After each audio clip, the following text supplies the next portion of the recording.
Ferrari. Italy ಹೋಗ್ಬೇಕಣ್ಣ ಒಂದ್ಸಲಿ. Italy ನೀನೇನು famous?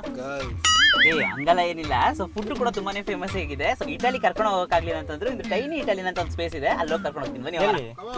ಅಲ್ಲೋಗಿರತ್ತೆ ಬನ್ರೋ. ಇದೇ ಟೈನಿ ಇಟಾಲಿಯನ್ ಅಂತ ಇಟಾಲಿಯನ್ ಡಿಶಸ್ ಸಿಕ್ಕಾಪಟ್ಟೆ ಫೇಮಸ್ ಆಗಿದ್ದಾರೆ. ಇದಿರೋದು first sector HSR layout NIFT college ಹಿಂಭಾಗ. ಸೊ ಬನ್ನಿ ಟ್ರೈ ಮಾಡೋಣ. ಅಂಡ್ ಇವ್ರ ಆಂಬಿಯನ್ಸ್ ಬಗ್ಗೆ ಹೇಳ್ಬೇಕು ಅಂತಂದ್ರೆ ಒಂದು ಸಿಂಪಲ್ ಆಂಬಿಯನ್ಸ್ ಬಟ್ ಬ್ಯೂಟಿಫುಲ್ ಆಗಿ ಮೇಂಟೈನ್ ಮಾಡಿರ್ತಾರೆ. ಆರ್ಡರ್ ನೋಡಿ. ಬಿಲ್ ಯಾರು ಕಟ್ಟುತ್ತಾರೋ? ಮೀನ್ವೇಲ್ ನೀವು ಆರ್ಡರ್ ಮಾಡಾದ್ಮೇಲೆ ವೇಟಿಂಗ್ ಪೀರಿಯಡ್ ಜಾಸ್ತಿ ಆದ್ರೆ ಟೆನ್ಷನ್ ಪಡ್ಕೋಬೇಡಿ. ನಿಮ್ನ ಕೂಲ್ ಮಾಡಕ್ಕೆ ಈ ತರ ಕ್ಯೂಟ್ ಅಂಡ್ ಇಂಟ್ರೆಸ್ಟಿಂಗ್ ಗೇಮ್ಸ್ ಇಟ್ಟಿರ್ತಾರೆ. ವುಡ್ ಫೈರ್ಡ್ ಪಿಜ್ಜಾ ಲವರ್ ಆಗಿದ್ರೆ ಒಂದು must try spot in HSR layout ಅಂತಾನೆ ಹೇಳ್ತೀನಿ. ಅಂಡ್ ನಾವು ಟ್ರೈ ಮಾಡಿದ್ದು pesto, sundried, tomato, garlic bread, veg ಕಾಕಿಟೋಸ್ ಮತ್ತೆ farm fresh pizza. Taste wise ನೋಡೋಕೋದ್ರೆ ನನಗಂತೂ ತುಂಬಾನೇ ಇಷ್ಟ ಆಯ್ತು. ಅಂಡ್ ನನ್ನ ಫ್ರೆಂಡ್ಸ್ ಕೂಡ ಟ್ರೈ ಮಾಡಿದ್ರು. ಅವ್ರಿಗೆ ಹೇಗೆ ಅನಿಸ್ತು ಅಂತ ಅಂದ್ಬಿಟ್ಟು ಕೇಳೋಣ ಬನ್ನಿ.